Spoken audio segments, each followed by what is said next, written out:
दोस्तों नमस्कार, मेरा नाम सोपाल सिंह राठौड़ और मेरे YouTube चैनल पे आप सभी का हार्दिक स्वागत करता हूं। दोस्तों आज का विषय है रियल इस्टेट में इन्वेस्ट कैसे करें, या इसका कोई रूल है, या अपन कैसे इन्वेस्टमेंट करते हैं। तो उन चीज़ों पे यदि कुछ पॉइंट्स हैं, तो रूल की यदि बात करें तो रूल है 5, 20 और 40। ये क्या है 5, क्या है 20 और क्या है 40, डिटेल से बात करेंगे। क्योंकि ज़मीन में कहीं ना कहीं इन्वेस्टमेंट करते हैं अपन, कई पहला मकान लेते हैं कई लोग इन्वेस्टमेंट करते हैं। तो किन किन चीज़ों का ध्यान रखना चाहिए और क्या पहले से तैयारी करनी चाहिए। क्योंकि प्रॉपर्टी में जब भी इन्वेस्टमेंट करते हैं अपन लोग, तो अपने लाइफ का 50% पैसा इसी में जाता है।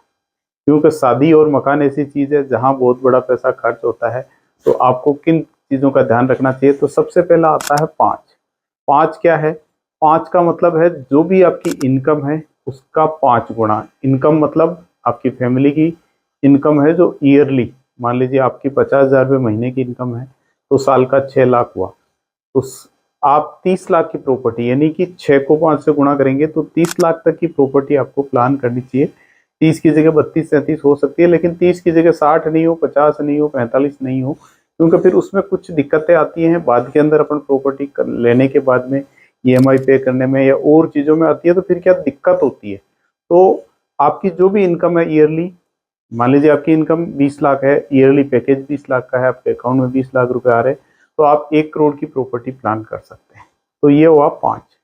अब आता है सेकंड, आता है वो 20, यानी कि 20 का मतलब क्या होता है? 20 का मतलब हो गया जो आप प्रॉपर्टी प्लान कर रहे हैं, तो उसके लिए आपको पहले से तैयारी करनी चाहिए। आपके पास 20% डाउन पेमेंट होना चाहिए। 20% हार्ड कैश या अकाउंट्स में बैलेंस होना चाहिए।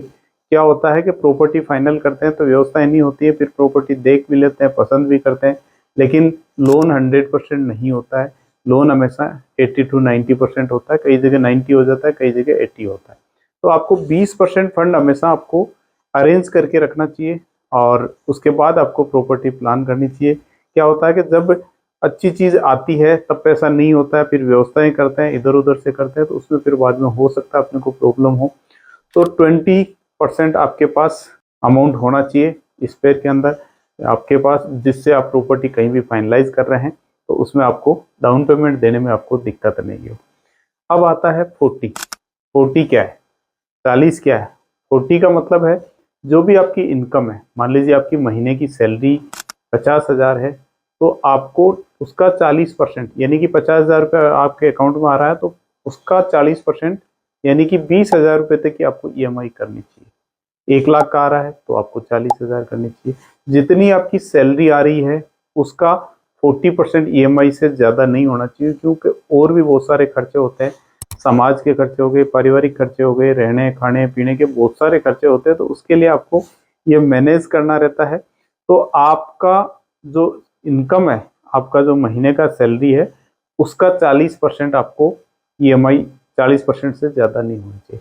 अब एक उदाहरण के तौर पे अपन यदि लें, तो मान लीजिए आपकी सालाना इनकम है जो पारिवारिक मान सकते हैं अपन, आपकी टोटल 20 लाख का पैकेज है, तो आप 1 करोड़ की प्रॉपर्टी ले सकते हैं। अब 1 करोड़ की प्रॉपर्टी लेने के लिए आपको डाउन पेमेंट लगभग 20% देना रहेगा। तो वो व्यवस्था आपके पास होनी चाहिए, यानी कि 20 लाख रुपए। अब सेकंड चीज़ रहा कि आप लोन ले रहे हैं 80 लाख का, तो 80 लाख को अब 20 साल के लिए लेते हैं, तो अभी 8 से 9 के बीच का रेट चल रहा है, तो अपन इसको आधा कर लेते हैं। 8,75 के हिसाब से यदि अपन कैलकुलेशन करें तो 20 साल के लिए 80 लाख के लोन की अभी जो EMI बनती है वो लगभग आपकी 70,500 रुपये के आसपास बनती है। तो आपका इनकम है उसका 40% के आसपास हो गया। आपकी सैलरी लगभग 20 लाख के हिसाब से 1,60,000 हो गई, उसका यदि अपन 40% करें तो 70 के आसपास बैठता है। तो ये आपके लिए पे करने में, आपके लिए चुकाने में आसान रहेगा।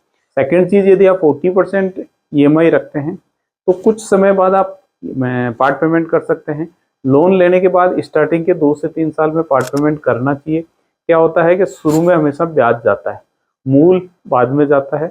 पहले जितना भी अमाउंट होता है, जितना भी आपका लोन होता है, उसका कंप्लीटली ब्याज, और जो बचा हुआ अमाउंट है वो आपके प्रिंसिपल में से माइनस होता है। तो आपको क्या करना चाहिए, इसके अंदर आपको पार्ट पेमेंट करना चाहिए कम से कम 3 महीने या 6 महीने में कम से कम एक बार करना चाहिए।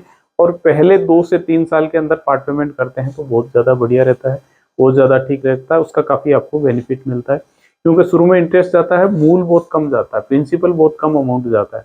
तो आप यदि इस तरीके से चलते हैं 5, 20 और 40 के रूल के हिसाब से यदि प्रॉपर्टी में इन्वेस्टमेंट कर रहे हैं, रहने के लिए ले रहे हैं, तो आपको बहुत अच्छा फायदा रहेगा, आपके लिए फायदेमंद रहेगा।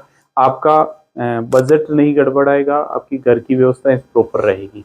तो इस तरीके से आप प्लान कर सकते हैं और इस रूल को आप यदि यूज़ करते हैं प्रॉपर्टी खरीदने के अंदर तो आपको कभी भी नुकसान नहीं होगा। इसके हिसाब से चलेंगे तो आपका, मान लीजिए कोई नौकरी भी ऊपर नीचे होती है तो ये चीज़ें मैनेजेबल हो जाती है यदि इस हिसाब से चलते हैं। तो इसको अप्लाई कीजिएगा। और दोस्तों, वीडियो को लाइक करें, कमेंट करें, चैनल को सब्सक्राइब करें। और आप लोगों के प्रेम की वजह से आज आगे बढ़ रहे हैं। और कोई आपको सब्जेक्ट ऐसा हो जो सबके हित का हो तो शेयर ज़रूर करें, कमेंट करें। और दोस्तों, हमेशा की तरह आप स्वस्थ रहें, आप व्यस्त रहें और हमेशा आप मस्त रहें।